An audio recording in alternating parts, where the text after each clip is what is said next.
RBI assistant உடைய shift 1 analysis இந்த வீடியோவில் ஃபுல்லாக பார்க்க போகிறோம் ஃப்ரெண்ட்ஸ். குட் அட்டெம்ப்ட் என்ன, டிஃபிகல்ட் லெவல் எப்படி இருந்தது, என்னென்ன டாப்பிக்கில் இருந்து கேட்டுருந்தாங்க அப்படிங்கிறத கம்ப்ளீட்டாக பார்த்துடலாம். அதுக்கு முன்னாடி இந்த வீடியோக்கு லைக் பண்ணிட்டு சேனலை சப்ஸ்கிரைப் பண்ணிக்கோங்க.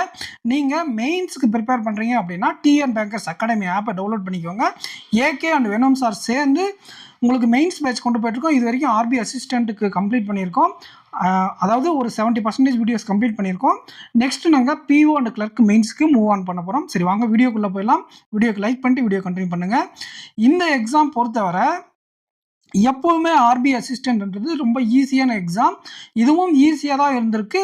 பட் இருந்தாலும் ஒவ்வொரு சப்ஜெக்ட்லையும் சின்ன சின்ன ஒரு 2 மார்க் லேக் ஆகிற மாதிரி பேப்பர் இருந்திருக்கு. பட் ஆனால் எக்ஸாம் பொறுத்தவரை ஈஸி தான். செக்ஷன் வைஸ் குட் அட்டெம்ப்ட் அப்படின்னு பார்த்தா உங்களால் நியூமரிக்கல் எபிலிட்டியில் 31லேருந்து 33 வரை அட்டன் பண்ண முடியும். ரீசனிங் எபிலிட்டியில் 32லேருந்து 35 அட்டன் பண்ணியிருக்கலாம். இங்கிலீஷில் 25லேருந்து 28 அட்டன் பண்ணியிருந்தால் அது ஒரு குட் அட்டெம்ப்டாக இருக்கும். சரிங்களா? ஏதாச்சும் ஒரு சப்ஜெக்டில் நீங்கள் லேக் ஆகிருக்கலாம். மற்ற 2 செக்ஷன்லையும் இதில் இருக்கக்கூடிய மேக்ஸிமம் அட்டெம்ப்டை ரீச் பண்ணியிருந்தால் உங்களால் எக்ஸாமை ஈஸியாக கிராக் பண்ண முடியும். அதாவது 88ல் இருந்து 94 வரை அட்டன் பண்ணியிருந்தால் ரொம்ப சூப்பரான அட்டன். பட் இருந்தாலும் 85+ அட்டன் இருக்கிறவங்கலாம் மெயின்ஸுக்கு நீங்கள் ப்ரிப்பேர் பண்ணுங்கள். சரி, வாங்க நம்ம டீட்டெயில்டாக சப்ஜெக்ட் வைஸ் ஸ்ட்ராட்டஜிக்கு போயிடலாம். சப்ஜெக்ட் வைஸ் ஸ்ட்ராட்டஜி அப்படின்னு பார்க்கும்போது உங்களுக்கு ரீசனிங்கில் எங்கே செக் இருந்தது அப்படின்னு பார்த்தா, ஓகேங்களா, ரீசனிங்கில் இந்த பிளட் ரிலேஷன் கேட்டிருந்தாங்க. ஒரு சில பேர் ரொம்ப ஈஸியாக போட்டிருப்பாங்க, ஒரு சில பேர் கொஞ்சம் காம்ப்ளிகேட் பண்ணியிருப்பாங்க. மற்றபடி இதுலேருந்து எல்லாமே ஈஸி தான். மீனிங்ஃபுல் வேர்டு மேபி சில பேர் தடுமாறி இருக்கலாம், சில பேருக்கு ஆன்சர் வராமல் இருந்திருக்கலாம். சரிங்களா? மற்றபடி மற்ற எல்லாமே உங்களால் டூயபிள். அதனால தான் நான் சொன்னேன் 32ல் இருந்து 35 உங்களால் எடுத்திருக்க முடியும். 33 சாதாரணமாக எடுத்துருக்கலாம். ஓகேங்களா? இந்த மீனிங்ஃபுல் வேர்டு கொஞ்சம் உங்களுக்கு என்ன பண்ணியிருக்கலாம் அப்படின்னா ஒரு சில பேருக்கு ஸ்ட்ரக் ஆகிருக்கலாம். சரிங்களா? 3 puzzle, box based puzzle, month and date base பண்ண பசில், ஃப்ளோர் பேஸ் பண்ண பசில். ஸோ 3 பசில் தான் கேட்பாங்க. ஸோ 3 பசில் தான் கேட்பாங்க அப்படிங்கிறது நம்ம லாஸ்ட் மினிட் டிப்ஸில் கூட சொல்லியிருந்தோம். அந்த மாதிரி தான் கேட்டிருக்காங்க. அடுத்து நீங்கள் வந்து பார்த்தீங்கன்னா நம்ம இது ஆல்பானிமரி சீரீஸ்லேருந்து 1 or 2 செட் வரும்னு சொல்லியிருந்தோம். அதே மாதிரி ஒரு செட் வந்திருக்கு. கோடிங் டிகோடிங்லேருந்து ஒரு 5 கொஸ்டின், இன்இக்வாலிட்டி, இதெல்லாம் உங்களால் ஈஸியாக அட்டன் பண்ணியிருக்க முடியும். அடுத்த ஷிஃப்ட்ஸ் போகிறவங்க பார்த்துக்கோங்க. இதுதான் பேட்டர்ன். இதில் இருந்து சின்ன சின்ன சேஞ்சஸ். ஒரு சில ஷிஃப்ட்டில் என்ன பண்ணுவாங்கன்னா இந்த 15லேருந்து 18 இருப்பாங்க. இந்த சட்டை நம்பர் பஸ்ஸிலோ இல்லை ஆர்டரிங் பஸ்ஸிலோ கேட்டு 18 ஆகிட்டு இதுலேருந்து ஏதாச்சும் ஒன்று குறைக்க வாய்ப்புகள் இருக்குது. ஸோ அது இதை விட கொஞ்சம் மாடரேட் அப்படின்னு நம்ம கன்சிடர் பண்ணிக்கலாம். 1 or 2 மார்க் வேரியேஷன் ஆகும் அந்த ஷிஃப்ட்டுக்கும் இந்த ஷிஃப்ட்டுக்கும். சரிங்களா? இந்த ஷிஃப்ட்லேயே பிளட் ரிலேஷன் இருக்குது அப்படிங்கிறதுனால மற்ற ஷிஃப்ட்ஸை விட எப்படி கேட்குறாங்கன்றதை பொறுத்து நம்ம ஓவரால் கம்பைன்டு கட் ஆஃப் சொல்லும்போது உங்களுக்கு சொல்லிடுறோம். ஸோ இந்த ஷிஃப்ட்டை பொறுத்தவரை உங்களால் பிளட் ரிலேஷன் கிராக் பண்ண முடியலன்னா மினிமம் 32 போட்டிருக்க முடியும். பிளட் ரிலேஷன் கிராக் பண்ணிட்டு மீனிங்ஃபுல் போடலன்னா 34. ஸோ 32லேருந்து 35 அட்டன் பண்ணுற மாதிரி தான் இந்த பேப்பர் இருந்திருக்கு. So depends on your strength. 35 போட்டிருந்தால் ஓரளவுக்கு உங்களுக்கு லீடு எட்ஜ் கிடைக்கும். கிளியர் பண்ணுறதுக்கான வாய்ப்புகள் அதிகமாக இருக்கும். ஆப்டிடியூட் செக்ஷனை பொறுத்தவரை சிம்பிளிஃபிகேஷன் இது ஒரு 13லேருந்து 15 கொஸ்டின் வரை கேட்டிருக்காங்க. அர்த்தமெட்டிக்கில் வந்து ஒரு 10லேருந்து 12. ஸோ நம்பர்ஸ் முன்ன பின்ன இருக்கும். ஓகேங்களா? நிறைய ஃபீட்பேக் ஒவ்வொருத்தங்க ஒவ்வொரு மாதிரி சொல்லுவாங்க. ஸோ நான் நிறைய இடத்துல ரிசர்ச் பண்ணி இந்த நம்பர்ஸை கொண்டு வந்திருக்கேன். சரிங்களா? ஸோ சிம்பிளிஃபிகேஷன் அப்படிங்கிறது இங்கேயே உங்களுக்கு 13லேருந்து 15 மார்க் வந்துடும். என்ன ஒன்று அப்படின்னா உங்களுக்கு ராங் நம்பர் இருக்கிறதுனால மேபி 1 or 2 கொஸ்டினில் சில பேர் தடுமாறி இருப்பாங்க. மேக்ஸிமம் நிறைய பேர் அட்டன் பண்ணிட்டாங்க. சில பேர் 1 or 2 கொஸ்டின்ஸில் தடுமாறி இருப்பாங்க. அண்ட் அர்த்தமெட்டிக்கில் நீங்கள் வந்து பார்த்தீங்கன்னா ஒரு 2 to 3 கொஸ்டின்ஸ் உங்களுக்கு லேக் ஆகிருக்கும். மற்றபடி எல்லாமே நீங்கள் அட்டன் பண்ணிக்கலாம். அதனால் தாராளமாக ஒரு 30+ அப்படிங்கிறது மினிமம் அட்டெம்ப்டாக பண்ணியிருந்துருக்கணும். இந்த எக்ஸாம் கிராக் பண்ணணுன்ற ஐடியா இருக்கிறவங்க மற்ற செக்ஷன் நல்லா பண்ணிவிட்டு மினிமமாக 30 பண்ணியிருக்கணும்.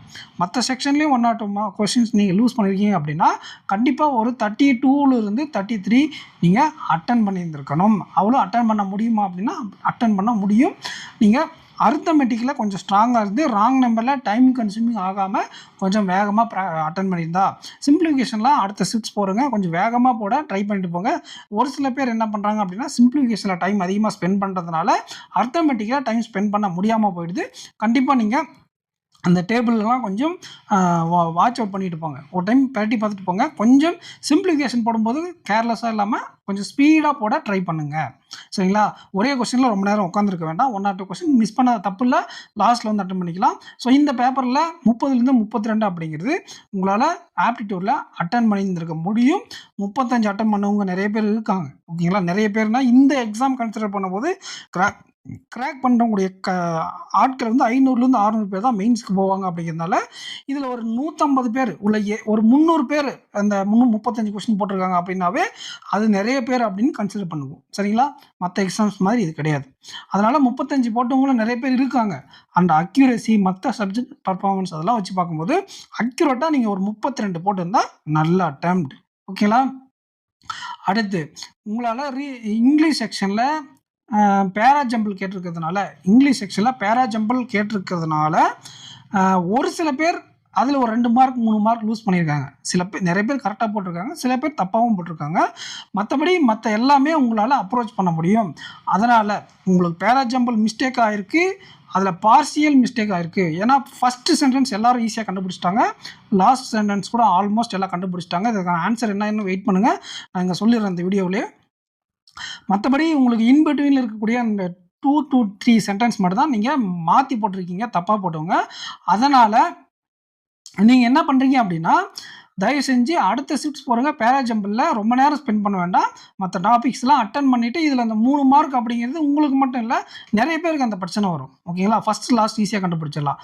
அப்போது இந்த ஷிஃப்ட்டுக்கு 1 or 2 மார்க் உங்களுக்கு என்ன பண்ணுவாங்க அப்படின்னா நார்மலைசேஷன் கிடைக்கும். ஓகேங்களா?